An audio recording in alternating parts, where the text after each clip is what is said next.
for a few new exciting news and notes happening here at ALCAT. We have a few new products that I just wanted to make sure everyone was aware of. We've just released 3 new panels, new test panels here at ALCAT. One of them is a 50 functional foods and medicinal herbs test panel, and then we actually also have a male and a female version of our new herbs panel. So if you have not seen that information, please let us know, and we'd be happy to send over the panel contents and pricing to you. We're all very excited about these panels, and we know so many of your patients are taking supplements and using functional foods and medicinal herbs. We think it's a natural fit for our product line to add these in. So we're all extremely excited about it. Another new exciting thing happening here at the laboratory is that we've expanded our nutrition team, and we're now offering customized meal plans as well as a nutritional compliance program. So Dr. Blum and his team of nutritionists are here to assist you and your patients after the ALCAT test is done. And one of the ways we're doing that is by creating these customized meal plans, which are easy to prepare based upon any patient's ALCAT test results. It makes your job easier, it makes compliance for the patients easier, and it's another thing here that we're very, very excited about. And the last thing that I will leave you with before we get started is that our laboratory, we're very proud that our lab is expanding, and we have expanded our facility here and moved into a larger office in the same business park where we reside in Deerfield Beach, Florida. But our laboratory itself, where we have the analyzers that run the actual blood test, is now twice the size as it was just 30 days ago. So those are a few exciting news and notes that are happening here at ALCAT. And I think now we'll get started. And again, folks, thank you. We really appreciate you joining us. I'm going to turn it over to Dr. Jim Blum now, and I will be back with you in a few minutes. Thanks.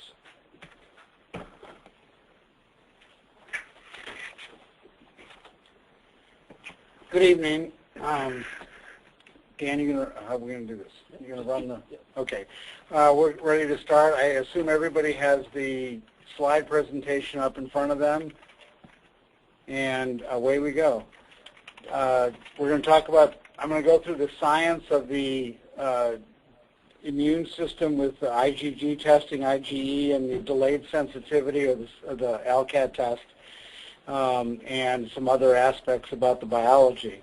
And please ask any questions that pop up as we go through that. So, what conditions are we talking about when we talk about delayed sensitivity? I've listed some of the conditions that are related to chronic inflammatory disease or autoimmune disease conditions that are helped by the process of looking at the elimination diet, the leaky gut syndrome, so forth. So migraines, GI disorders, skin, eczema, psoriasis, asthma, chronic fatigue syndrome, fibromyalgia, all the arthritises, ADD, infertility, hyperactivity, various mood disorders, the inability to lose weight, diabetes, insulin sensitivity, heart disease, etc. Why focus on the gut? 70% of all Americans have gut symptoms or some sort of gut disease. It's the most sensitive organ to medical insults, resulting in one form or another of dysfunction, leading to some of the chronic conditions that I've talked about. The most efficient clinical outcomes across all disease spectrum results from normalization of the gut. The difference between allergy testing and delayed sensitivity is such. In allergy, we have a specific immunity pathway that gets disrupted. It has a genetic and a exposure-related etiology to it. It has one of the most prominent pieces of the allergy is the immediate symptom onset. So you have a minutes to hours to maybe half a day period of which the allergy component will strike, compared to the delayed sensitivity, which may not even appear for a couple days. So one of the major differences between the allergy and the delayed is the time frame at which onset appears. IgE is the reaction that occurs when somebody eats peanuts, shellfish, anything that will relate to minor rashes, GI symptoms, closing of the throat, anaphylaxis, etc. It's mediated with mast cells and basophils, and it's detected through skin test and the RAS test.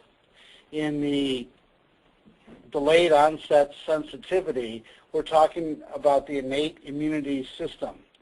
It has both a genetic and exposure, as well as interactions that we don't quite understand as the etiology of why we have delayed sensitivity. It involves the gut permeability aspect, or leaky gut, which we'll talk about in more depth in a few minutes.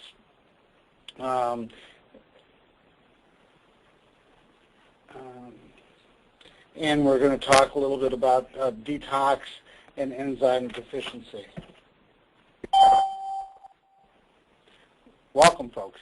The ALCAT test is more effective for identifying causes of chronic disease than standard IgG testing because the IgG relies exclusively on one immune pathway, serum levels of IgG. So we get a lot of questions about IgG testing and why, and the similarities and differences. IgG is run through an ELISA type test, so it works with sera. We work with whole blood, and so we're looking at a whole blood reaction to an antigen. The IgG is a very specific type of ELISA test and is a completely different bird. It relies almost extensively on exposure titers. So if somebody is exposed to a lot of food over the course of days or a week, the titers are going to rise, and therefore the IgG results will be very positive for a given food. Conversely, if one takes themselves off of a food, the IgG titers will drop extensively. And so it's not based on a relationship to disease, but on exposure. So we're talking apples and rainstorms, if you will.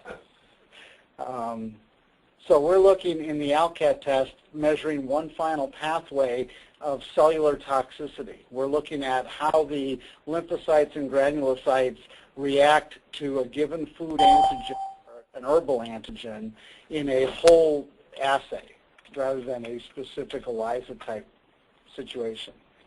Next slide. When inflammation develops as a result of an abnormal trigger, we get chronic inflammatory symptoms. And over time, as we continue to eat a food that causes an inflammatory reaction, we eventually get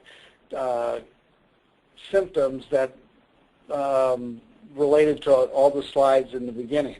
And the good part about that is that once you have a situation of a series of conditions or symptoms, you can join the club. You can join the club that you have asthma or that you have arthritis, which is really how we in medicine look at diseases. So once you're now diagnosed with a given condition, we now know how to treat it, or we now know how to code it, and we can get reimbursed for it, and we have drugs and so forth that can treat that condition, or at least give you symptom relief. The leaky gut is paramount to understanding how the delayed sensitivity works. We have gaps in the lumen of the stomach, of the gut, and different toxin triggers will make those gaps larger. And depending on what the trigger is, the gap will stay open longer. What this allows is that undigested food particles will pass through these gaps and contact immune cells on the other side. Those immune cells will look at the food particles just like they would protozoa or bacteria or viral particles and attack them. And through a cascade that involves various cells, cytokines, etc., will mount a inflammatory response. So as in any condition where we get an inflammatory response, we get a systemic situation. If you continue to eat foods that cause this inflammatory response, we're eventually going to get such inflammation that it's going to spill over into those disease states that we talked about.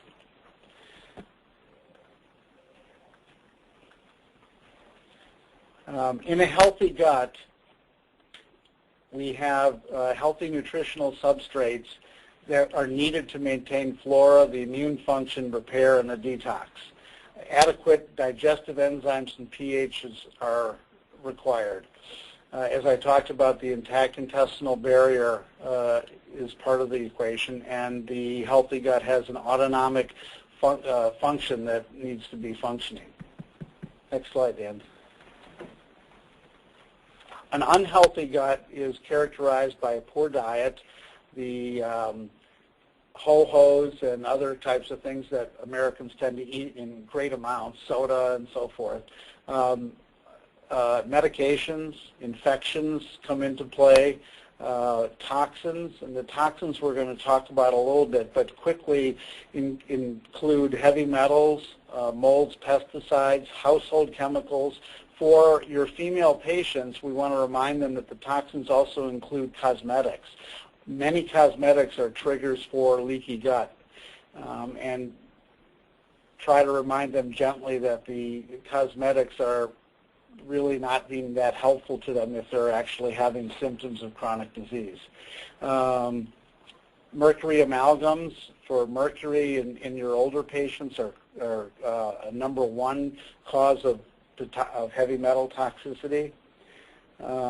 When we talk about cleaning up the toxins, I'll talk a little bit later about upregulating phase 1 and phase 2 detox pathways, and that can be monitored through heavy metal monitoring through hair or urine. And if you can drive the heavy metal down, then you don't need to go to things like EDTA chelation, which is very controversial, at least in my book. We have, for an unhealthy gut, inadequate enzyme production, unbalanced flora. The dysbiosis that's caused by antibiotics and many other things is very responsible for causing gut problems. We talked about the leaky gut problems and an altered autonomic function.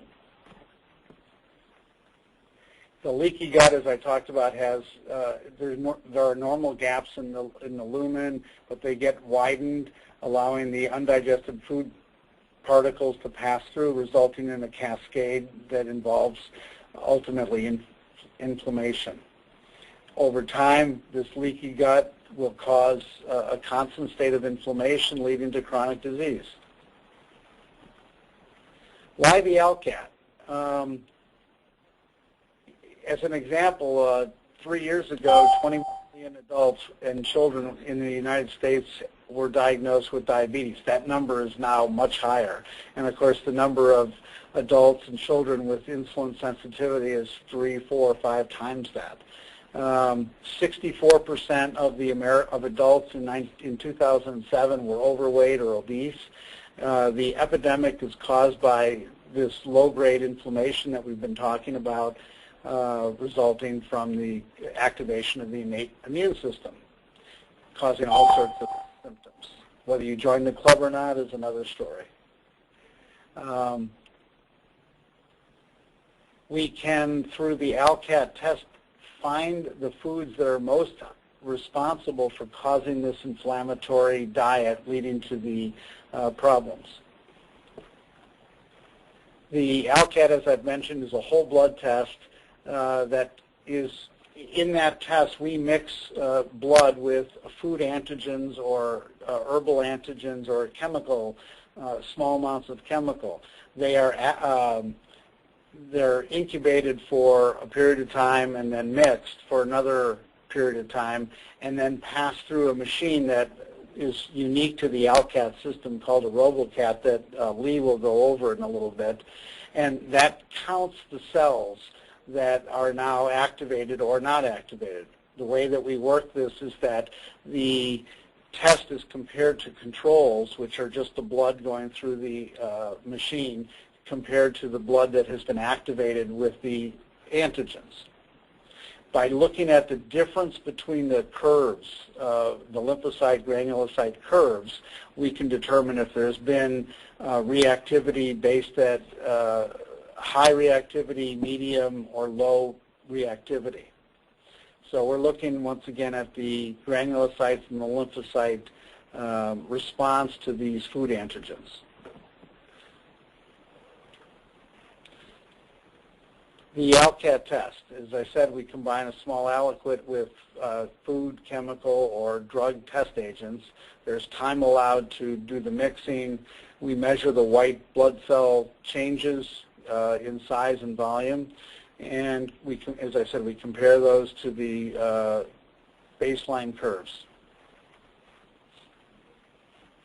Here's a picture of a granulocyte degranulating in response to an activation of a food antigen so that it's going to release particles. On the machine, we're going to measure the size change of that granulocyte as it begins to expand and blow up, and so it will show up larger. And we can see that on our machine, on our analyzer, excuse me. Here's a quick couple graphs showing the response to the food antigens. In the upper left-hand corner is a non-reactive sample or example where the food curve lies directly on top of the control. In the next site, we see graph on the upper right-hand side, we see a granulocyte shift where the granulocytes have shifted over from the controls, although the lymphocytes are still sort of one-on-one, but the granulocytes are now shifted to the right, which is the solid line over the dashed line, representing a change in the granulocyte population to a food antigen. The bottom left-hand side shows a platelet reaction, which is actually hurting our ability to see a potential response. And on the bottom right-hand side, we see a granulocyte loss. So in fact, in that particular reaction, there's loss of the number of granulocytes after the incubation period, which also indicates to us a strong reaction.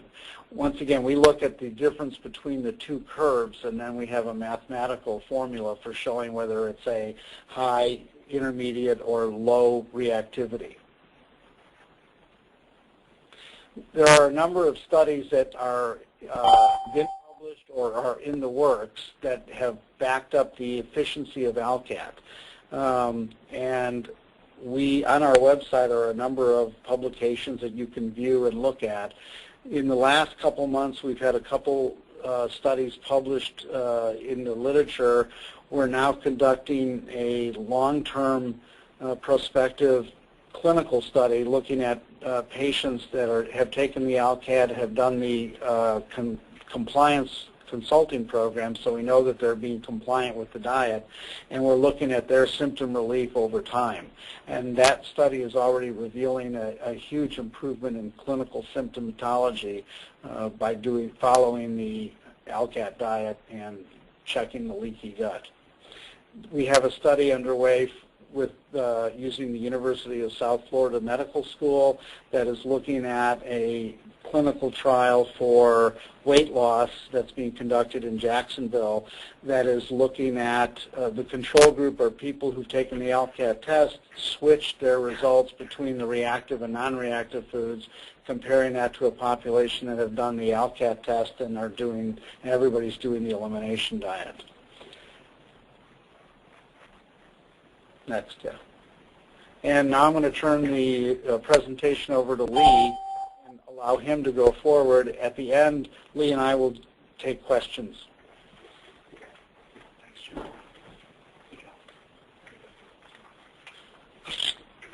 Jim. Hi, everybody. Okay, I'm going to give you a little background about cell science systems now that Jim has given you some information regarding the immune system, the gut, and exactly what we're kind of doing behind the scenes here with the ALCAT test and how we analyze test results. For those of you that aren't familiar, that are new clients of ours, new physicians using the laboratory. We're a privately held U.S.-based biomedical laboratory. We've been in business for over 20 years, 24 years to be exact at this point. We are an FDA registered and inspected medical device manufacturer. The machine or the analyzer that we use to run the test is called the RoboCat. It's in its second generation, so it's the RoboCat 2. This analyzer has been awarded 3 patents. It's ISO certified, and our laboratory, as any laboratory should be, is CLIA inspected and as well as licensed.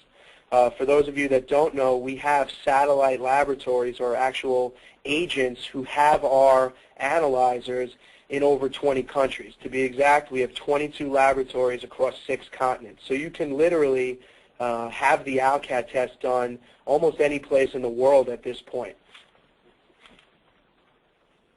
The ALCAT test itself, as Jim stated, is a whole blood test. To the right, you'll see the actual analyzer that we produce here, the RoboCat 2. Currently, we have the ability to test for over 350 different antigens. We've always done the foods. We're, to my knowledge, the only laboratory currently testing for food additives and food colorings, preservatives. We do molds, common molds that are found both in and out of the home, environmental chemicals, things like fluoride and chlorine. And now, as I said earlier, we're very excited about our herbs and functional food panel. What type of healthcare providers are offering the ALCAT test? Well, it's a really wide range of different healthcare providers. Essentially, what it breaks down to is almost anybody that has a focus on nutrition in their practice would have a benefit to by using the ALCAT test. So that ranges from family practice MDs, naturopathic physicians, chiropractors, nutritionists, dietitians, really anybody, again, that has a focus on nutrition in their practice. Who's a good candidate for the ALCAT test? Well, we like to think that everyone would be a good candidate for an ALCAT test, but in your practice, practically speaking, we're looking for people that have one or more clinical symptoms. As Jim said, some of the things that we're most popular for are obviously gastrointestinal symptoms, migraine headaches, people who have the inability to lose weight. We've had wonderful results helping both adults and children with skin disorders like psoriasis and eczema, which isn't typically something we think of food-related. We also do a wonderful job with fatigue, chronic fatigue, joint pain, asthma, arthritis, things like that are all inflammation related. And by using the ALCAT to find out the triggers of inflammation, removing those from the diet, we typically see an alleviation of symptoms. We believe that the ALCAT, as it says on this slide, truly offers the roadmap for a healthy lifestyle. It's not a quick fix. It's not a magic pill. But what it is an eating plan that can be applied by any patient for the rest of their life. It's a healthy eating plan where you're eating real foods, wholesome foods, foods you can go to the store and purchase and cook for yourself. And in that respect, we see it as a long-term solution rather than as a quick fix. And here's a little stat that we find really interesting. 80% of the population suffers from a food sensitivity or a food intolerance. But when we talk about a food allergy and an anaphylaxis type reaction, it's less than 5% of the population really truly has that issue. So most people that have issues with food are suffering from an intolerance or a sensitivity. The next slide has a graphic essentially showing you what the test results look like. So for any of you practitioners who have not yet run an ALCAT test on yourself or a patient, this is what the report looks like. And it's a very easy, user-friendly report with the non-reactive foods on the right side grouped into their food groups. So you have a section for vegetables and a section for fruits and a section for meats, herbs, and so on and so forth.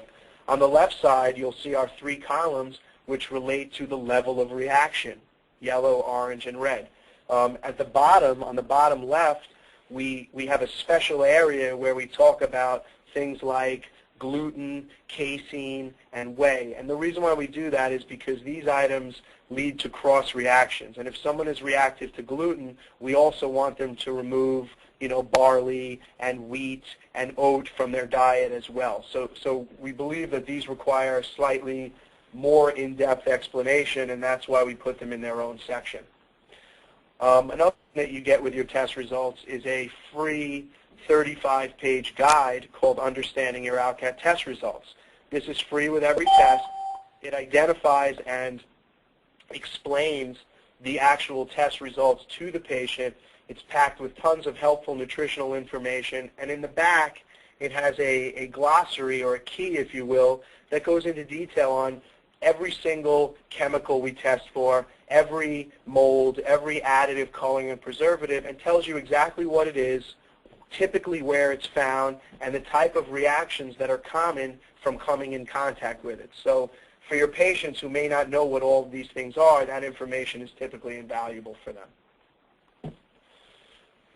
Another thing we do, we pride ourselves here on customer service and being able to deliver to the practitioner more than any other lab and quicker than any other lab. And one of the things that we do is that we upload your patient's test results onto our website within 72 hours of receiving the sample. So not only will you receive a hard copy at your door for the patient within 10 business days, but in 72 hours, you can log to our website. Every customer is given a username and password, and you can access any of your patient's test results in PDF format directly from our website. As we spoke about earlier, this is a new product for us, our Nutritional Compliance Program, and Dr. Blum and his team have done a wonderful job in really putting this program together, and it encompasses two very important factors. It's a customized meal plan wrapped around a series of consultations to walk the patients through the program. We'd like to believe that the ALCAT program has a beginning, a middle, and almost like an end, where we're going to do the test, remove the offending foods, heal the gut, and then slowly reintroduce these foods, because unlike a true food allergy, many of these foods in a healthy gut, in a healthy immune system, can be tolerated again. And our nutritionists will walk the patients through that process as part of this nutritional compliance program. It is a small additional fee, but I think once you run a few patients through this program, you'll see that it's well worth the additional cost to have them go through it. The program, Jim just reminded me, the program lasts essentially 6 months from beginning to end, but we're always going to be there for them. And if in month 7 they have a question and they want to talk to our nutrition team, we're always here. We're always available to answer questions from both the patients as well as you, the practitioner.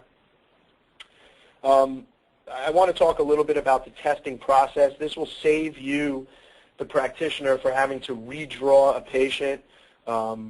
We think our testing process is pretty simple. We do whole blood as opposed to serum, which means that you don't have to refrigerate the blood. You don't have to spin the blood in a centrifuge. It's essentially draw whole blood and ship it to us the very same day. For those of you that have ALCAT test kits on hand, you'll see that each kit contains either 3 or 4 vials. Our new kits that we're sending out contain actually 4 vials of blood. Our current kits only have 3. They all contain a biohazard bag as well as a requisition form and a Federal Express prepaid clinical pack. The requisition form is critical because it tells us who is the practitioner, who is the patient, and which test panel are we running on this patient. So please, practitioners, make sure that you fill out this requisition form and make sure that it goes back into each box or each sample that you send us. We have 2 distinct different test kits. One is a regular draw kit that will be used on a Monday through Thursday, and that's our regular kit. And then we have a new Friday draw kit.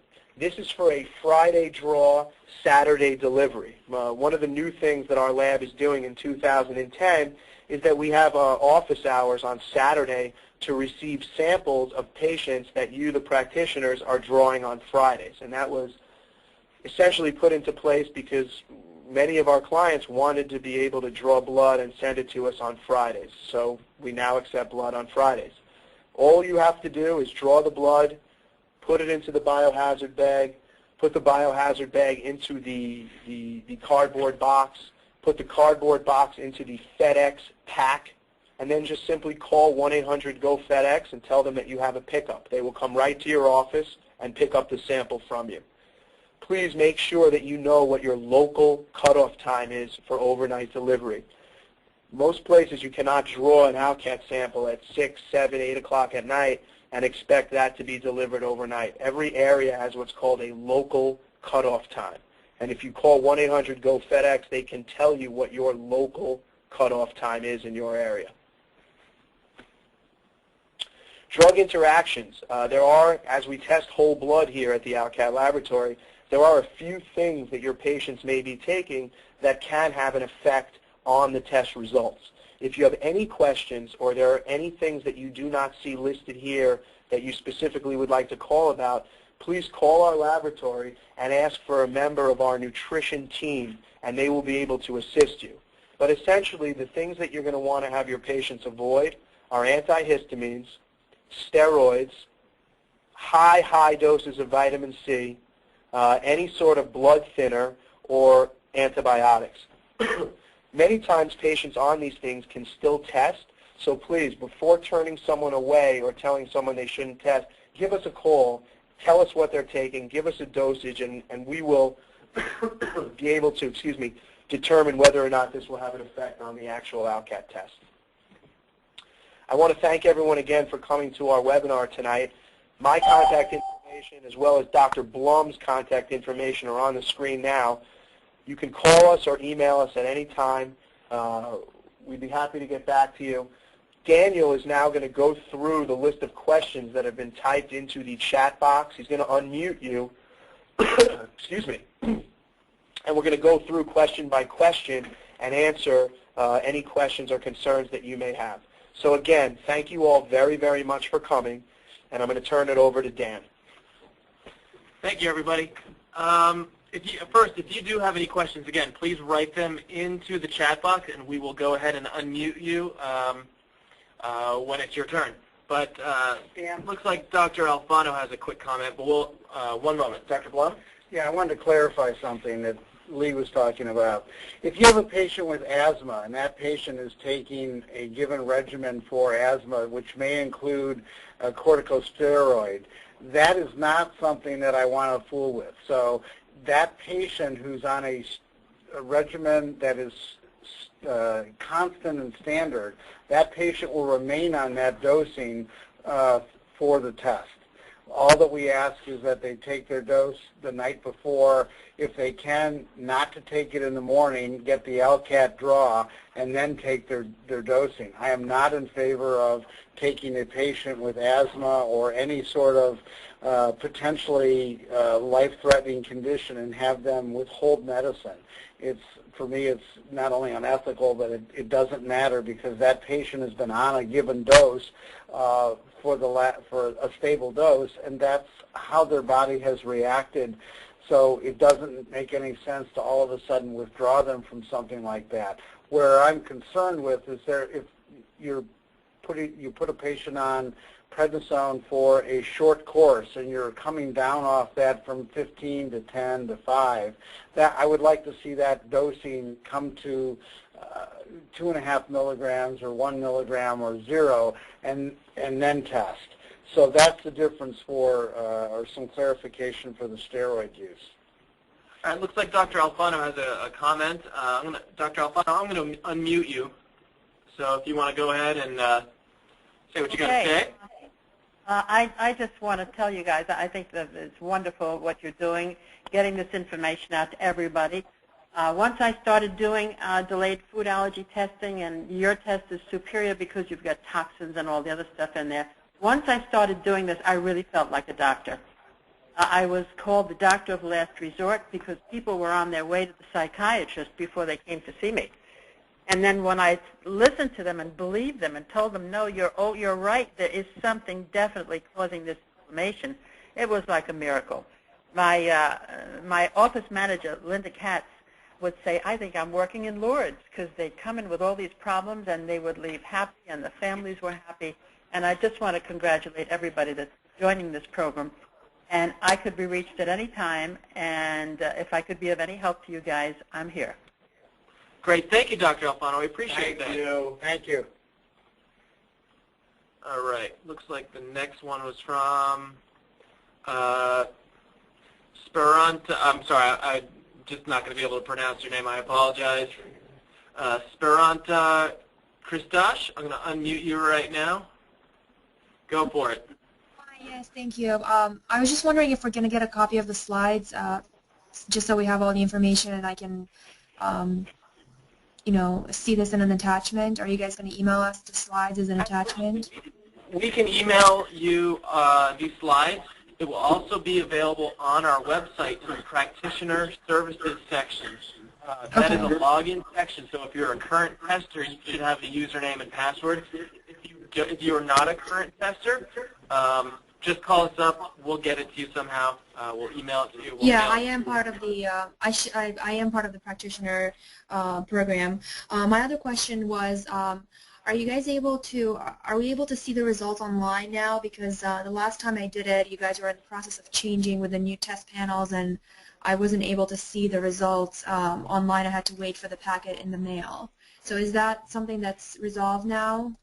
Absolutely. That was, everything is fixed. That was just a transition. We were getting the new herbs panels all set up, and you know, we are also moving. So everything is set up now. You can access the herbs, all the panels online on our website. Okay, and you. that as well. You do need your username and password. So. This is Dr. Blum again. I have a thought as we talked about weight loss with the last question. One of the things that happens in weight loss is that when we have patients who have a sudden loss of weight, one of the things that happens is that the toxins, pesticides, heavy metals get released from fat tissue. And unless we think about detoxification at that time when they're losing weight and releasing toxins into their body, the toxins are only going to redistribute throughout the system and land in other organs. So I've had a number of patients over the last couple months report really good symptom relief, and then all of a sudden take a 180-degree turn and get a lot worse. And it's my hypothesis is that the toxins are getting released from fat and then finding new places to irritate, and so the body responds with worsening symptoms. So one of the things, if you're involved with patients who are losing weight, let's make sure that we detoxify as they lose weight so that we can have the body shed those toxins out of the system, and they'll feel a lot better.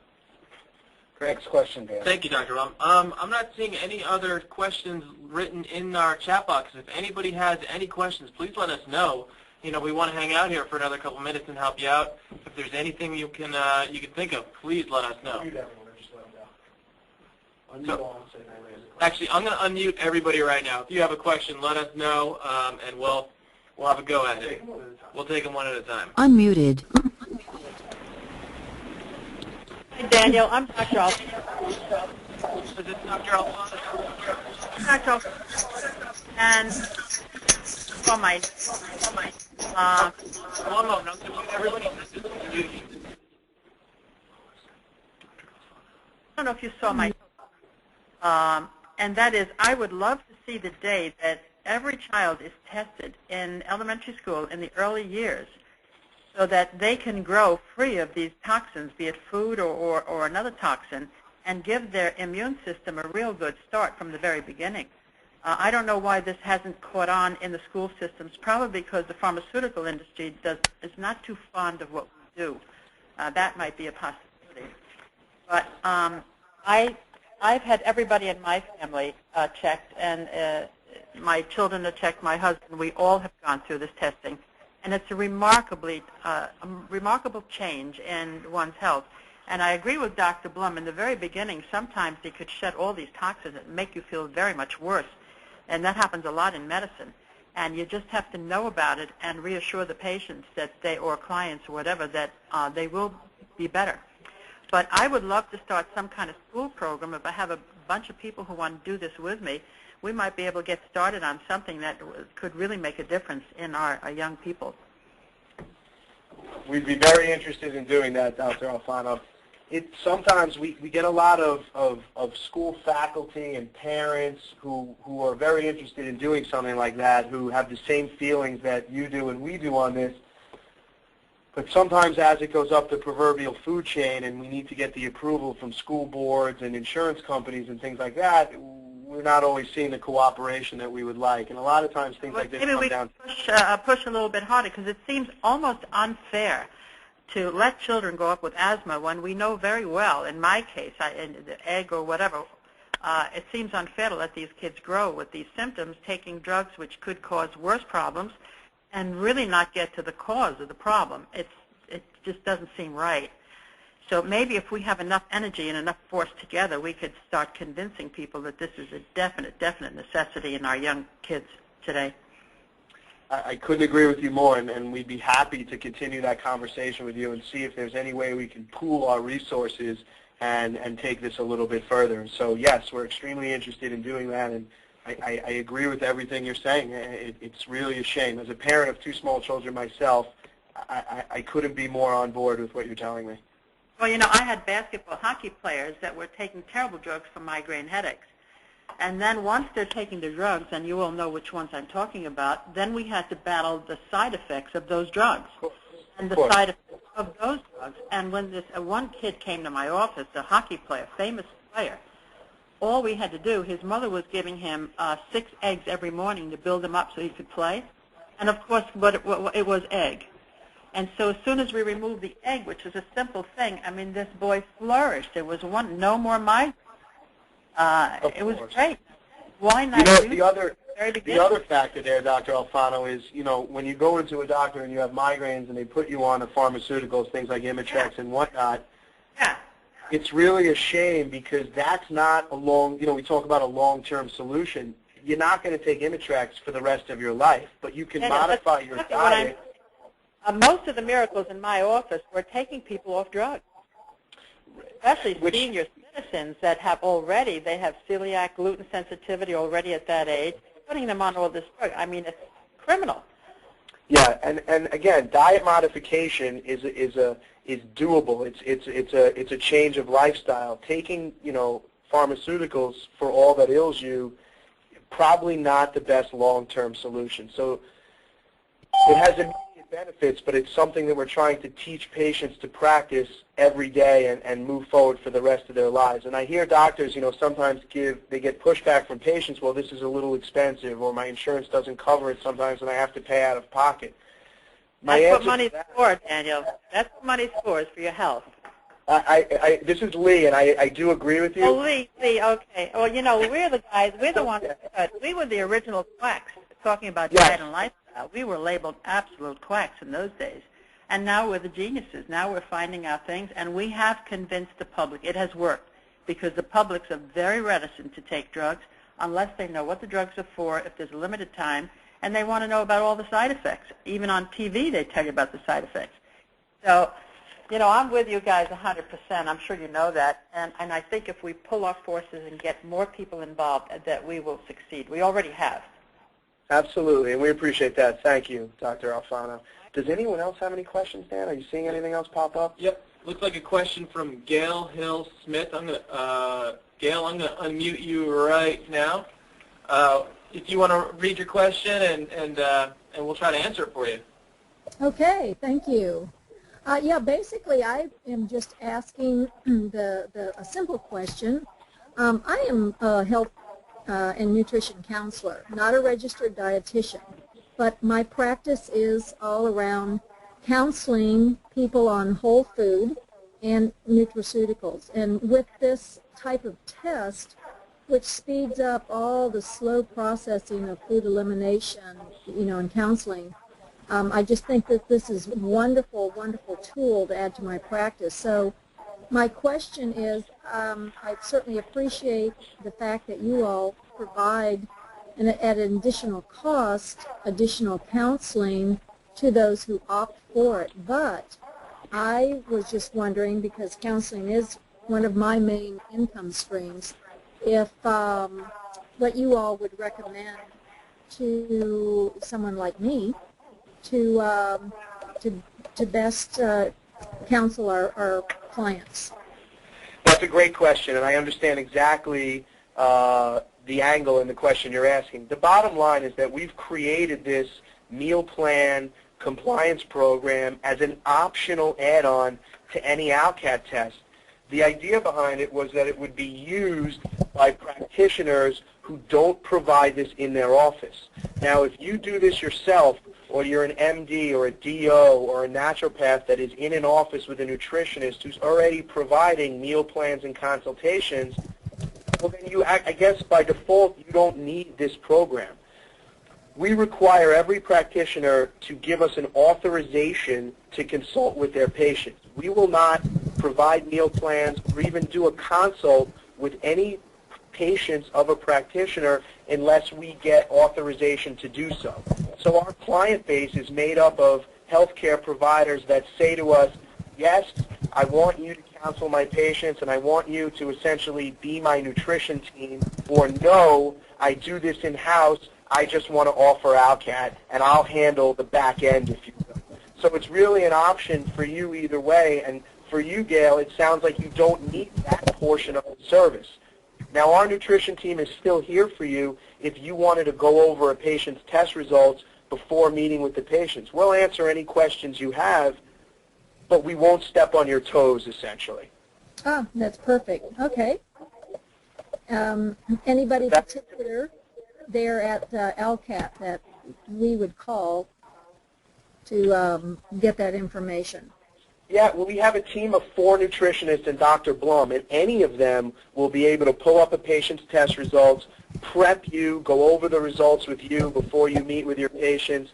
What you would do is you would call us on our 800 number, and you would just ask for a member of the nutrition team. And you'll either get Catherine Holmes, who's one of our nutritionists, you'll get Dr. Blum, Muriel, or Kristen. We have a team of on-staff nutritionists who, any of them, will be able to pre-review or review a result with you, the practitioner. Very good. Okay, thank you so much. You're very welcome. Thank you, Gail. Is there anybody else that has any questions? It looks like they're written in the chat box here. So we can stick around for another minute or two. If you have anything, please let us know. If you think of any questions, please email Lee or Dr. Blum. Their email addresses are up there on the screen. Again, this webinar will be available on our website in the Practitioner Services section. It'll be in the login section, so you will need a username and password. Again, if you don't have that, you can always contact customer service or your account manager, and they can help you out as best as possible. Looks like we have a question regarding insurance reimbursement. Let's get that in there real quick. One sec. All right, go for it. It's a simple question. Yes, so a lot of people that I work with obviously ask about insurance reimbursement. So if you could quickly cover that, since there are just so many different plans, and what is the easiest way to handle that question when clients ask me that? Yeah, that's in your healthcare provider packet that we send out. There's some simple insurance information, but essentially what you need to know is that the ALCAT test is covered by most major PPO insurance. Medicare, Medicaid, and HMOs do not provide coverage for the ALCAT test. So if you do have a major carrier, a Blue Cross Blue Shield, Cigna, a major PPO carrier, most of the time they will provide coverage for our CPT code, which is 83516. But even better than that, we actually have an insurance verification department here. So if you ask your account manager or you open up your ALCAT folder, there should be a form in there that's called insurance verification or insurance benefits verification. If you fill out that form and you fax it to our office, we'll verify benefits, we'll check deductible, we'll make sure that the patients have out-of-network benefits, and then we'll fax that back to your office, sometimes the very same day, most of the time within 24 hours, and we'll let you know whether this is a person that you should run through insurance or you should potentially charge cash because we know that their insurance isn't going to cover it. Okay. So So Does that answer your question? Yeah, it does. The question is, I guess, I'm not a doctor or an acupuncturist. I'm a holistic health counselor. So how would that work for someone like me that doesn't, do I basically should I just charge them for the test and then let them sort of get reimbursed, or how does that actually work in terms of payment? Yeah, if you are unable to write the script for them, I would charge them whatever you've determined as your cash price and then provide them with a receipt so that they can either get a script and submit from their family practice MD, or I've seen patients get reimbursement simply sending their receipt back to the insurance company. So in that case, I would say that what you would do would be to charge the cash price and then sort of give them a super bill or give them a bill to go collect reimbursement on their own. Okay, so even though I'm not a doctor, if I give them that form with a code, they should be good and a receipt. I'm not saying that they're going to, I've seen it get paid in that respect, but I think your best opportunity to get a reimbursement would be with a script which contains an ICD-9 code from a practitioner who has laboratory testing in their scope of practice. What does that mean, that last sentence that you said? The best opportunity to get payment would be with a prescription that contains an ICD-9 diagnosis code from a practitioner, an MD, a DO, a naturopath in a state that is licensed for lab testing. I know different states have different scope of practice for chiropractors, where in some states they can bill, some states they cannot.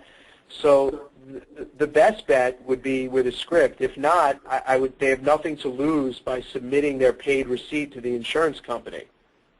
Okay, so that wouldn't be through you in any case. It would have to be through someone in my state. We do insurance billing, but for us to do the billing, we need you to provide us with a script. Okay, got it. And that takes away your ability to profit from doing the testing. If we do the billing, the insurance reimbursement is sent to us, and the practitioner would only profit from the counseling and the ancillary services. If you do the insurance billing on your own, which it does not sound like you have the ability to do, that would be the most profitable way for you to be able to do this, because the insurance reimbursements would come directly to you. Okay, got it. Thank you. You're very welcome.